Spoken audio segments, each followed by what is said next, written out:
11 দাগের কোশ্চেনটা বলছে একটি পরিবাহী ভিআই বৈশিষ্ট্য রেখ হলো একটি অধিবৃত্ত। তাহলে পরিবাহীটি ওহমের সূত্র মেনে চলে, ওহমের সূত্র মেনে চলে না, ওহমের সূত্র আংশিকভাবে মেনে চলে, কোনোটিই নয়। তো কোনো একটা পরিবাহী ওহমের সূত্র মেনে চললে তার ভিআই লেখচিত্র আমাদের এইরকম হয়। মূল বিন্দুকে আমি একটা সরলরেখা। তো এখানে আমাদের কোশ্চেনে বলেছে যে পরিবাহীটার বৈশিষ্ট্য লেখো, ভিআই বৈশিষ্ট্য লেখো অধিবৃত্ত হয়। তাহলে এক্ষেত্রে আমাদের এই পরিবাহীটা কখনোই ওহমের সূত্র মেনে চলবে না। তার মানে অপশন বিটা আমাদের অ্যান্সার হবে। 12 দাগ বলছে যে একটি তারের রোধ হলো ক্যাপিটাল আর, যদি তারটি টেনে সেটির দৈর্ঘ্য দ্বিগুণ করা হয় তাহলে এর রোধ হবে। তো ধরলাম তারটার প্রাথমিক দৈর্ঘ্য এল, সেটাকে আমরা এর দৈর্ঘ্য ডবল করছি, 2L করছি। তাহলে এর যে রোধ সেটা পরিবর্তিত হয়ে আমাদের এখন R' হলো। তাহলে এই R' ইকুয়াল টু কত হবে আমাদের বের করতে হবে। তো তারটাকে যেহেতু টানা হয়েছে, ধরলাম তারটা আমাদের এইরকম, এটা এল দৈর্ঘ্যের তার ছিল, এই তারটাকে আমরা টেনে লম্বা করছি, আর এর প্রস্থচ্ছেদ মানে এইটা, এর ক্ষেত্রফল আমাদের এ ছিল। এখন এটাকে টেনে লম্বা করলে কী হবে, তারটার দৈর্ঘ্য তো বাড়বেই, তার সাথে তারটার এই প্রস্থচ্ছেদের ক্ষেত্রফল আমাদের চেঞ্জ হয়ে যাবে। কারণ এক্ষেত্রে আমাদের তারটার যে আয়তন সেটা অপরিবর্তিত থাকছে, তার মানে দৈর্ঘ্য বাড়লে তারটা আমাদের সরু হয়ে যাবে, অর্থাৎ প্রস্থচ্ছেদের ক্ষেত্রফলটা চেঞ্জ হবে। তো এখন এই যে তারটার আয়তন অপরিবর্তিত থাকছে, এখান থেকে আমরা এটা লিখতে পারি তারটার প্রাথমিক আয়তন অর্থাৎ প্রাথমিক প্রস্থচ্ছেদের ক্ষেত্রফল ইন্টু দৈর্ঘ্য, এটা হলো প্রাথমিক আয়তন, ইকুয়াল টু তারটার অন্তিম আয়তন অর্থাৎ A' ইন্টু 2L। মানে এখন ওর যে প্রস্থচ্ছেদের ক্ষেত্রফল হচ্ছে সেইটার সাথে ওর দৈর্ঘ্য গুণ করছি, তাহলে এই রিলেশনটা আমরা পাচ্ছি। এখান থেকে আমাদের এল বোথ সাইড থেকে কেটে যাচ্ছে, তাহলে আমরা ফাইনালি পাচ্ছি কি, এই A' ইকুয়াল টু A/2, এই 2টাকে এদিকে ভাগ করে দিলাম। এখন আমাদের R' ভ্যালু বের করতে হবে। তো আমরা এটা জানি যে R ইকুয়াল টু হয় রো ইন্টু L/A। তো তাহলে R' ইকুয়াল টু আমাদের এরকম হয়ে যাবে রো ইন্টু L'/A'। রোটা এখানে আমাদের সেম আছে, কারণ একটা তারকেই টেনে লম্বা করছি আমরা, অর্থাৎ তারের উপাদানে কোনো পরিবর্তন হচ্ছে না, সেই কারণে। তাহলে R'/R ইকুয়াল টু আমরা এটা লিখতে পারি row into L/A by row into এটা L' হবে, আর নিচেরটা আর আছে, তার মানে এখানে L/A হয়ে যায়। এখন এই রো কেটে গেল, আর এখানে আসছে আমাদের L'/A' ইন্টু এইটা আমাদের এইভাবে লিখতে পারি, এটা উপরে উঠে যাবে আর নিচে L চলে আসবে। এইবার L' ইকুয়াল টু আমাদের বলা আছে 2L, এখন যে দৈর্ঘ্যটা হচ্ছে সেইটা, তো L' ইকুয়াল টু 2L বসিয়ে দিলাম, ইন্টু এর মতো আছে, আর নিচে আমাদের A' ইকুয়াল টু আমরা একটু আগেই বের করেছি A/2, তো সেটাও বসিয়ে দেওয়া হলো এখানে, আর এখানে L থাকলো পরে, তাহলে L কেটে গেল, A কেটে গেল। তো এই 2টা উপরে যখন উঠে গেল তখন 2 আর 2 গুণ হয়ে আমাদের 4 হয়ে গেল। তাহলে R' ইকুয়াল টু আমাদের কত আসছে 4 ইন্টু R। তাহলে তারটার যে রোধ সেটা আগে যে রোধ ছিল তার 4 গুণ হয়ে গেছে, অর্থাৎ 4 আর রয়েছে, তার মানে অপশন সিটা আমাদের অ্যান্সার হবে। 13 দাগের যে কোশ্চেনটা বলছে দুটি পরিবাহী তারের দৈর্ঘ্য, ব্যাস ও আপেক্ষিক রোধ প্রতিটির অনুপাত 1:3, অপেক্ষাকৃত সরু তারটির রোধ 10 ওহম হলে অন্যটির রোধ কত হবে। তো আমরা এখানে ধরে নিলাম যে সরু তারটাকে আমরা এই সাফিক্স 1 দিয়ে বোঝাবো, আর মোটা যে তারটা আছে সেটাকে আমরা 2 দিয়ে বোঝাবো। তো এখানে আমাদের দুটি পরিবাহী তার আছে, তাদের দৈর্ঘ্য, ব্যাস আর আপেক্ষিক রোধের অনুপাত বলেছে 1:3। তার মানে দৈর্ঘ্যের যে অনুপাত সেটা 1:3, ব্যাসের অনুপাত 1:3, আর আপেক্ষিক রোধের অনুপাত 1:3। তার মানে এই যে L1 দৈর্ঘ্য বিশিষ্ট যে তারটা আছে সেটা হলো আমাদের সরু তার হবে অবশ্যই, কারণ এইটা আমাদের 1:3 অর্থাৎ 1/3 বলা আছে। একই রকমভাবে আমাদের সরু তার আর মোটা তারের যে ব্যাসের অনুপাত সেটাও 1/3 হয়ে যাবে। একই রকমভাবে আপেক্ষিক রোধের অনুপাত আমাদের এটা 1/3 হয়ে যাবে। তো এটা হলো আমাদের, আর বলা আছে R1 অর্থাৎ সরু তারের রোধ হলো আমাদের 10 ওহম। এখন আমরা R ইকুয়াল টু জানি রো ইন্টু L/A হয়। এইবার তারের প্রস্থচ্ছেদ সেটা আমাদের বৃত্তাকার, কোশ্চেনে সেইটাই বলা আছে, কারণ এর ব্যাস বলা আছে, তার মানে তারের প্রস্থচ্ছেদটা বৃত্তাকার হচ্ছে। তো যেহেতু বৃত্তাকার হচ্ছে এই কারণে আমরা এই প্রস্থচ্ছেদের জায়গায় কী লিখতে পারি, কোনো বৃত্তের যে ক্ষেত্রফল হয় সেটা কত হয়, পাই ইন্টু আর স্কোয়ার। তো এখানে আমরা A equal to pi into R square পাচ্ছি। আবার আর অর্থাৎ ব্যাসার্ধ আমাদের ব্যাসের অর্ধেক হয়, তো ব্যাসটাকে আমরা যেহেতু ডি দিয়ে বোঝাচ্ছি তাহলে ব্যাসার্ধ হয়ে যাবে ডি বাই টু তার হোল স্কোয়ার। তো এটা ইকুয়াল টু হবে pi into T square by 4, এটা হয়ে গেল। তো এইটাই আমরা এখানে বসাবো এখন। তাহলে pi D square by 4 rho into এই 4টা উপরে চলে গেল, তাহলে এখানে 4 রো হয়ে গেল into L by pi into D square, এটা চলে আসলো। তো এখন এখানে আমাদের 4 আর পাই ধ্রুবক, তাহলে এই রিলেশনটা থেকে আমরা এটা লিখতে পারি R proportional to rho into L by D square. তাহলে আমাদের বের করতে হবে অন্য যে তারটা আছে তার রোধ বের করতে হবে, তো তার রোধ অবশ্যই R2 হবে। তো সেই R2টাকে আমরা বের করবো, কারণ R1 বলা আছে কোশ্চেনে, তাহলে R2 বাই R1 এইটা ইকুয়ালটা আমরা এইভাবে লিখতে পারি row two L2 by D2 square by row 1 into L1 by T1 তার স্কোয়ার, এটা ইকুয়ালটা হচ্ছে আমাদের রো 2 বাই রো 1। আর এখানে আমাদের এই L2 উপরে আছে আর L1 নিচে আছে, তাহলে এটা হয়ে গেল L2 বাই L1 ইন্টু আমাদের এই D1 স্কোয়ার নিচে ভাগ হিসেবে আছে, D2 স্কোয়ার উপরে ভাগ হিসেবে আছে, তাহলে আমরা এইটাকে এইভাবে লিখতে পারি D1 স্কোয়ার বাই D2 তার স্কোয়ার। এখন কোশ্চেনে আমাদের এই অনুপাতগুলো সব বলা আছে, সেগুলো আমরা বসিয়ে দেবো। তো আমাদের কোশ্চেনে রো 1 বাই রো 2 1/3 বলা আছে, তাহলে রো 2 বাই রো 1 আমাদের শুধু 3 হয়ে যাবে, তাহলে এটা 3 হয়ে গেল। একই রকমভাবে L2 by L1 L1 by L2 আমাদের 1/3 বলা আছে, তাহলে L2 বাই L1 হবে আমাদের শুধু 3, তো সেটা বসিয়ে দিলাম ইন্টু D1 বাই D2, এটা আমাদের কোশ্চেনে 1/3 বলা আছে, সেটা বসিয়ে দিলাম, তাহলে 1/3 তার হোল স্কোয়ার। এখন এটা এই দুটো গুণ করে 9 হচ্ছে ইন্টু 1/3 স্কোয়ার, অর্থাৎ 9 হয়ে গেল, এটা কেটে গেল, আমাদের 1 আসলো। তাহলে আমরা ফাইনালি কী পাচ্ছি, R2 by R1 equal to 1। তো এখান থেকে আমাদের এরকম আসছে R2 ইকুয়াল টু R1, আবার R1 আমাদের কোশ্চেনে বলা আছে 10 ওহম, তাহলে এইটা ইকুয়ালটা আমাদের হয়ে গেল 10 ওহম। তাহলে অন্য তারটি রোধ হয়ে গেল আমাদের 10 ওহম, অর্থাৎ অপশান সিটা আমাদের অ্যান্সার হচ্ছে। নেক্সট কোশ্চেনটা বলছে কপার এবং কার্বনের উষ্ণতা 300 কেলভিন থেকে কমিয়ে 200 কেলভিন করা হলো, তাহলে কপারের রোধাঙ্ক হ্রাস পায় কিন্তু কার্বনের রোধাঙ্ক বৃদ্ধি পায়। অপশান বি কপারের রোধাঙ্ক বৃদ্ধি পায় কিন্তু কার্বনের রোধাঙ্ক হ্রাস পায়। অপশান সি দুটোরই রোধাঙ্ক বৃদ্ধি পায়, আর অপশান ডি হলো দুটোরই হ্রাস পায়। তো এখানে আমাদের কার্বন আর কপার দুটোরই টেম্পারেচার 300 থেকে কমিয়ে 200 কেলভিন করা হচ্ছে, তাহলে এতে রোধাঙ্ক কার হ্রাস পাবে আর কার বৃদ্ধি হবে সেটা জানতে চেয়েছে। তো যখন আমাদের কপারের টেম্পারেচারটা 300 কেলভিন থেকে 200 কেলভিন করা হচ্ছে, তখন কি হচ্ছে, ওর যে রোধাঙ্ক অর্থাৎ রো সেটা আমাদের হ্রাস পাচ্ছে, অর্থাৎ কমে যাচ্ছে। কিন্তু কার্বনের ক্ষেত্রে ঠিক এর উল্টোটা হয়ে থাকে। তো কার্বনের ক্ষেত্রে আমাদের এটা বৃদ্ধি পেয়ে থাকে।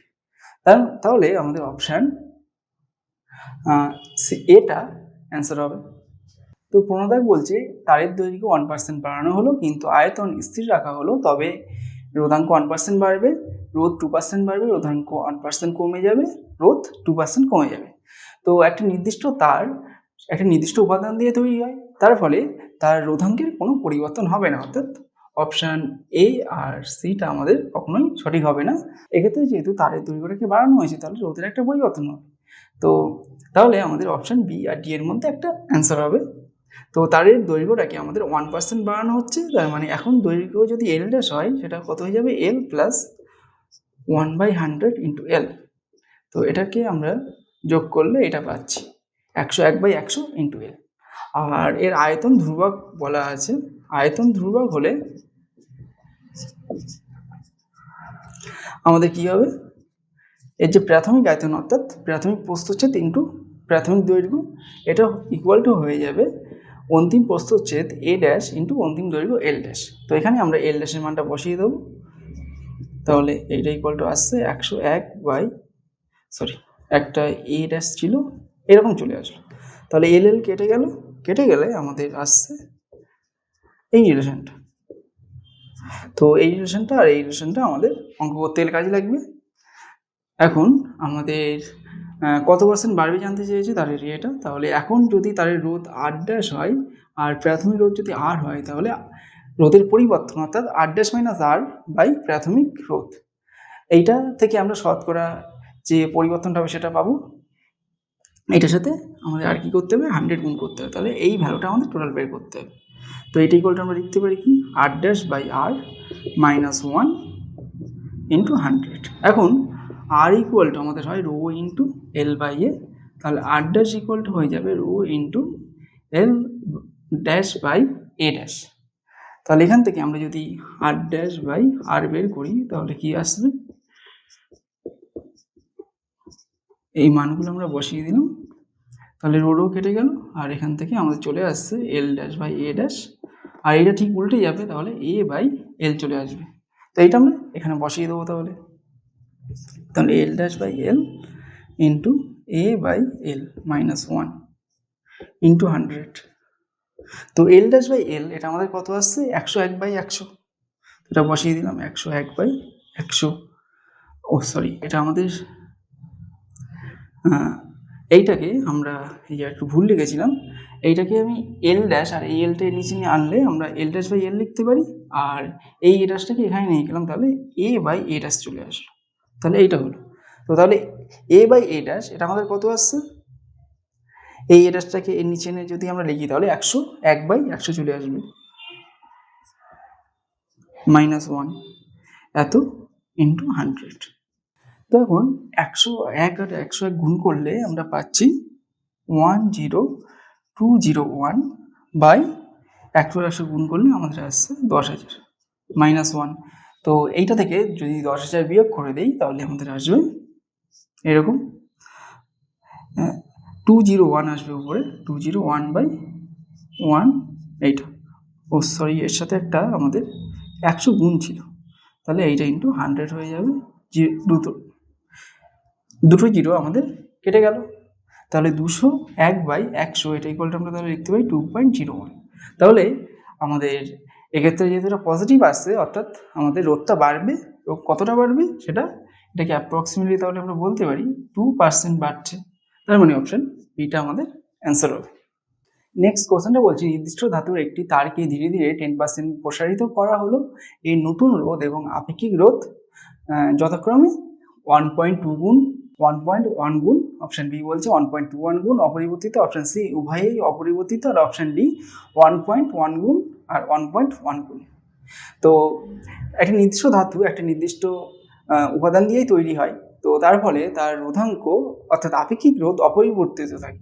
তাহলে এই আপেক্ষিক রোধের আমাদের কোনো পরিবর্তন হবে না, অর্থাৎ রোটা আমাদের অপরিবর্তিত থাকবে।